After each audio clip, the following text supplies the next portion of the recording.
Video amatir ini merekam proses ritual dukun palsu pengada uang berinisial H alias Romo saat memperdayai korbannya. Aksi ini dilakukan di sebuah apartemen di kawasan Kalibata, Pancoran, Jakarta Selatan. Namun aksi itu terbongkar lantaran korban menemukan uang yang dijanjikan dalam koper ternyata berisi bantal. Korban mengaku menderita kerugian hingga 600 juta rupiah dan langsung melapor ke polisi. Tak butuh waktu lama, polisi menggerebek apartemen tempat praktik penipuan yang dilakukan pelaku.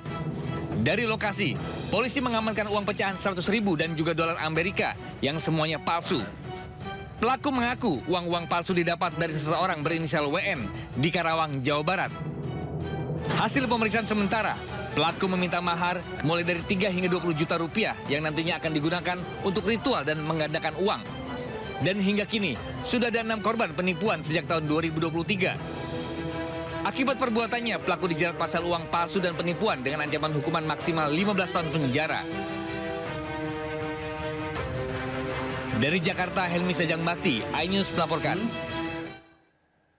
Kita ke informasi lain pemirsa, Menteri Koordinator Bidang Infrastruktur dan Pembangunan Kewilayahan Agus Harimurti Yudhoyono terus memantau penanganan banjir di Bali dan Nusa Tenggara Timur yang menelan korban jiwa hingga merusak sejumlah infrastruktur. AHY menyoroti penyalahgunaan tata ruang sebagai salah satu pemicu utama bencana banjir besar yang melanda Bali beberapa hari terakhir. Menurutnya, alih fungsi lahan hijau untuk pembangunan tanpa mempertimbangkan daya dukung lingkungan telah menjadi sumber malapetaka. Selain soal tata ruang, AHY juga menyebut sejumlah faktor lain yang memperparah bencana, seperti pendangkalan sungai yang tidak dinormalisasi dan juga sampah yang menyumbat saluran air. Menurutnya, curah hujan ekstrim akan dengan mudah membanjiri wilayah dengan infrastruktur dasar pengelolaan air dan sampahnya yang tidak memadai.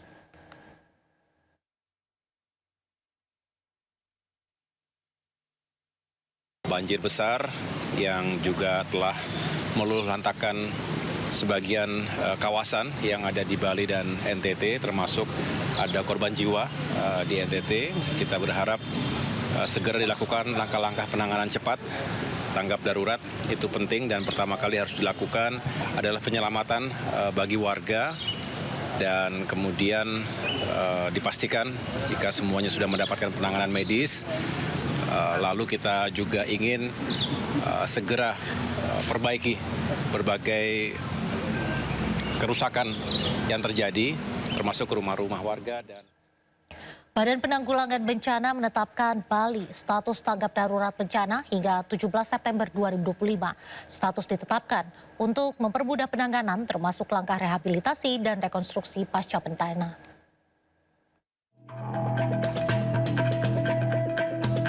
Badan Nasional Penanggulangan Bencana atau BNPB menetapkan status tanggap darurat selama 1 pekan usai Bali dilanda banjir besar di 120 titik. Akibat bencana ini, 18 orang meninggal dunia dan 5 orang lainnya hilang. Sementara itu, 620 orang terdampak banjir berada di Kota Denpasar, Kabupaten Jembrana, Gianyar, Klungkung, Badung, Tabanan, dan Karangasem. Sebagian besar dari mereka mengungsi di sejumlah posko. Presiden Prabowo Subianto juga menyampaikan duka cita atas bencana banjir yang melanda beberapa wilayah di Provinsi Bali dan Nusa Tenggara Timur.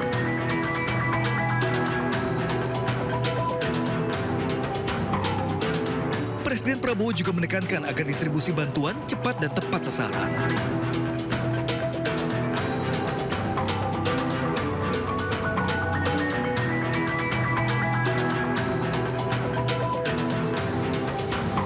Sementara itu, Menteri Lingkungan Hidup Hari Faisal Nurrofiq akan mendalami faktor-faktor penyebab banjir besar di Bali yang terjadi sejak Rabu pagi. Rencananya, Hanif akan meninjau langsung ke lokasi banjir hari ini. Terjadi banjir bandang. Tim Liputan iNews melaporkan. Kepadatan kendaraan masih terjadi memasuki hari kedua rekayasa lalu lintas di Jalan TB Simatupang, Jakarta Selatan, Selasa malam. Uji coba gerbang tol gratis kembali diterapkan sejak Selasa sore untuk mengurai kemacetan. Ribuan kendaraan roda 4 dan roda 2 terlihat masih memadati Jalan TB Simatupang di kawasan gerbang tol Fatmawati 2, Jakarta Selatan, Selasa malam. Para pengendara melaju dengan kecepatan rendah mengingat bertepatan dengan jam pulang kerja warga. Kondisi ini lebih baik dibanding sebelum diterapkannya rekayasa lalu lintas yang dilakukan Pemprov DKI Jakarta dengan uji coba jalur gratis di Gerbang Tol Fatmawati 2. Uji coba yang dimulai sejak Senin kemarin akan berlangsung hingga 19 September pukul 17 hingga 20 waktu Indonesia Barat. Sebelumnya macet horor sepanjang jalan TB Simatupang menjadi makanan sehari-hari bagi pengguna jalan. Sejumlah faktor seperti tingginya volume kendaraan dan penyempitan jalan menjadi penyebab kemacetan di TB Simatupang.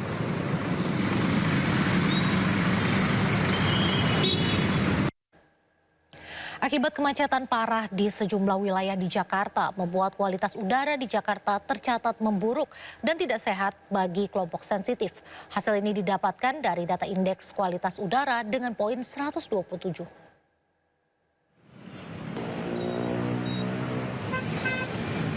Menurut data dari IQR atau Indeks Kualitas Udara pagi tadi, Jakarta menduduki peringkat kedua kota dengan kualitas udara terburuk di Indonesia setelah Tangerang Selatan. Hasil data, udara Jakarta mendapat poin 127 atau lebih tinggi dari panduan kualitas udara yang ditetapkan WHO yang seharusnya di bawah 50. Karena kondisi ini, warga Jakarta disarankan untuk menggunakan masker saat beraktivitas di luar ruangan, serta menutup jendela untuk mencegah masuknya udara kotor. Sementara itu, selain Jakarta, Kota Tangerang Selatan, Kabupaten Tangerang, dan Kota Depok juga memiliki kualitas udara yang kurang baik untuk kesehatan.